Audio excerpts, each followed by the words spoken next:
Assalamualaikum warahmatullahi wabarakatuh. Alhamdulillah, bersyukur kepada Allah Subhanahu wa taala. Salawat dan salam kepada Nabi kita Muhammad sallallahu alaihi wasallam. Saudaraku sekalian, lama kita tidak berjumpa. Pada kesempatan ini kami ingin menyampaikan satu pesan yang insyaallah penuh makna. Satu keluarga, ini kisah nyata, satu keluarga dari Padang Pariaman hendak menghadiri pesta pernikahan keluarganya di Pontianak pada tanggal 9 Januari lalu. Dia telah membeli tiket untuk penerbangan dengan pesawat Sriwijaya Air. Tapi rupanya dia tidak bisa berangkat. Keluarga ini yang 4 orang ini tidak bisa berangkat. Kenapa tidak bisa berangkat? Karena ternyata masa berlaku rapid testnya berakhir tanggal 8. Sementara pesawat ini berangkat tanggal 9. Jadi sudah kadaluarsa. Saat itu tentu Bapak Ibu sekalian ada rasa kecewa karena tidak bisa berangkat dari keluarga ini. Tapi begitu dia mendapat kabar bahwa pesawat yang seharusnya dia tumpangi menuju Pontianak mengalami kecelakaan, sebagaimana yang kita ketahui, di pesawat Sriwijaya Air pada saat itu, sore itu, hari Sabtu sore, tanggal 9 Januari, kecelakaan di Kepulauan Seribu. Ya, jadi Bapak Ibu sekalian, keluarga ini tentu awalnya dia kecewa, tidak bisa berangkat, tapi begitu mendengar kejadian ini tentu ada rasa lain. Merasa sangat bersyukur pada Allah, dia selamat dari maut. Nah, ini kisah pertama. Ini kisah yang baru kita peristiwanya baru saja terjadi.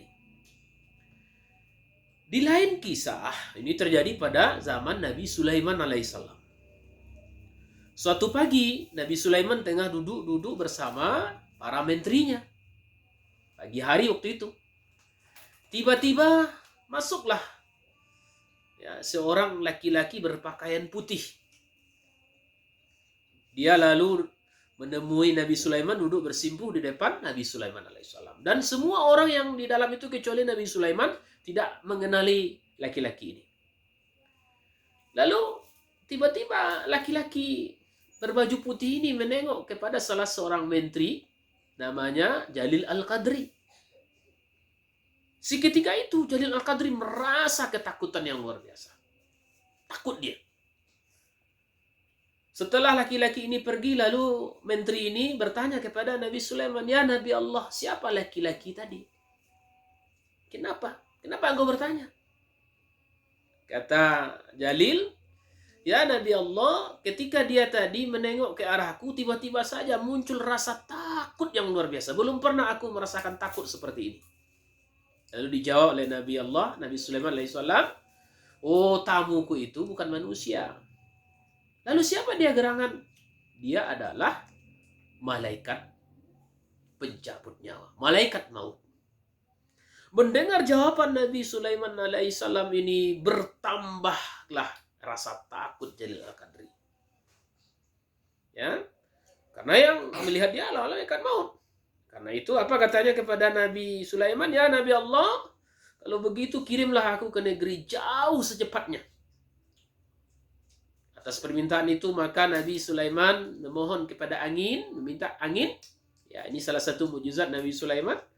Minta supaya Jalil Al-Qadri ini dibawa ke negeri jauh. Kemana dibawa?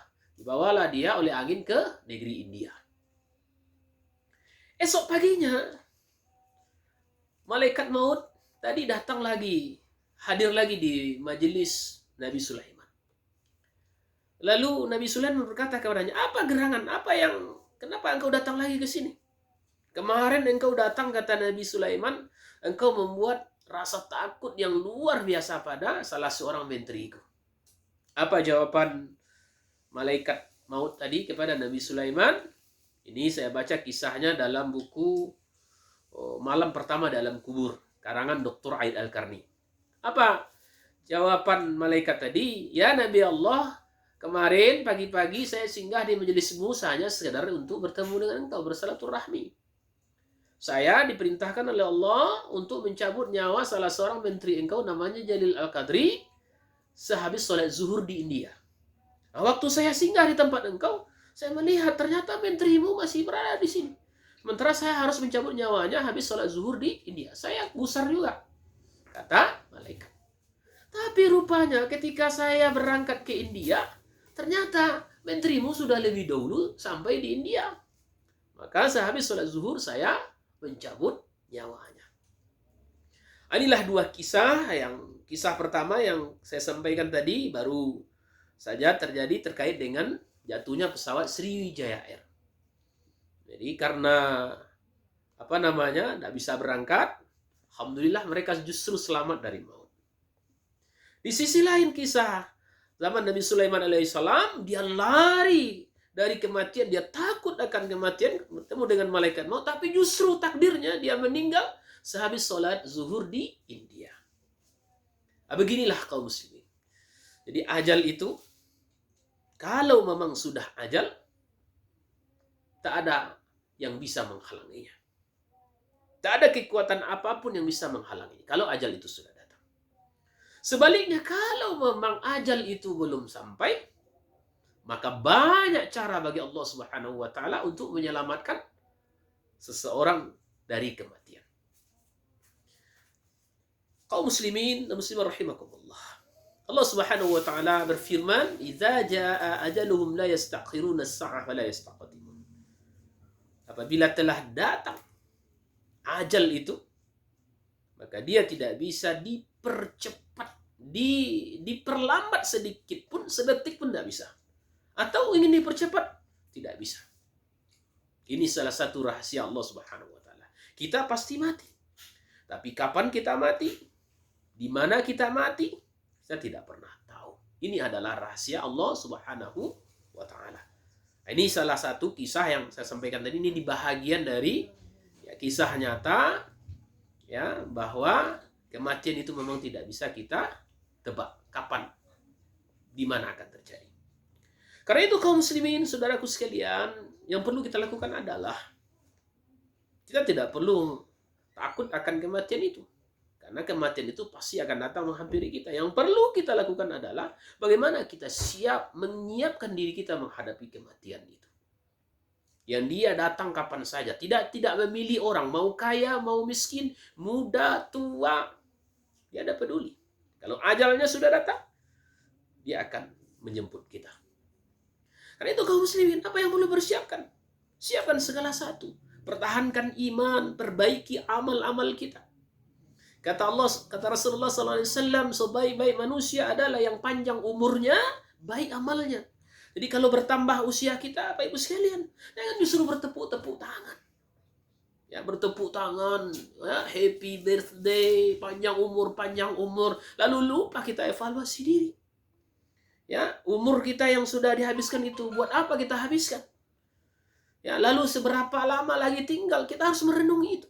Kita harus siapkan itu. Rasulullah SAW juga mengingatkan, ada 3 kata Rasulullah SAW yang mengiringi mayat ke pintu kuburnya. Jadi kalau kita nanti meninggal dunia, hanya 3 yang mengiringi. Yang pertama kata Rasulullah SAW adalah ahluhu, keluarga.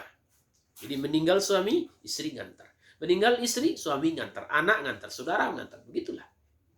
Kemudian maluhu, hartanya. Mungkin dia butuh kafannya, butuh ambulan, butuh hal-hal lainnya, biaya-biaya lainnya untuk mengantarkannya ke pintu kubur. Kemudian apa lagi yang mengantarkan mayat ke pintu kubur? Adalah amalnya. Nah, dari 3 ini kata Rasulullah SAW, hanya 1 yang kekal. 2 kembali pulang. Fayarji'. Dia kembali pulang. Sementara yang kekal, yang selalu setia menemani di alam kuburnya adalah amalnya. Jadi keluarga betapapun sayangnya, Pak Ibu sekalian, dia hanya sampai pintu kubur. Setelah terkubur, ditimbun, ya, lalu dia kembali pulang. Harta juga begitu. Ya. Lalu siapa yang selalu menemaninya, setia menemaninya? Itulah adalah amal-amal kita. Karena itu, saudaraku kaum muslimin, setiap peristiwa kematian yang berada di sekeliling kita, di sekitar kita, jadikanlah itu pelajaran yang berharga bagi kita semua. Ya, supaya kita menyiapkan diri. Kalau dalam urusan dunia kita dipanggil mendadak, misalnya oleh Allah, oleh kawan-kawan kita misalnya kemana-mana, ya masih ada kesempatan untuk minjam sana, minjam sini, perbaikan ini. Tapi kalau mendadak dipanggil Allah SWT, kita belum punya persiapan. Kepada siapa kita akan mohon pertolongan? Dan itu sekali lagi, kematian bukan untuk ditakuti. Tapi kematian adalah sesuatu yang harus kita siapkan diri kita menghadapinya dengan amalan-amalan yang terbaik dari kita. Tingkatkan amal kita dan ikhlaskan hanya semata-mata karena Allah Subhanahu wa ta'ala. Inilah tausiah kami pada kesempatan ini. Lama kita tidak berjumpa, mudah-mudahan Bapak Ibu sekalian senantiasa berada dalam keadaan sehat walafiat, dalam berkah dan rahmat dari Allah Subhanahu wa ta'ala. Saya Ustaz Jasriman, penyuluh agama Islam Kecamatan Padang Panjang Barat, Kota Padang Panjang. Demikian saja, banyak maaf. Billahi taufiq wal hidayah. Wassalamualaikum warahmatullahi wabarakatuh.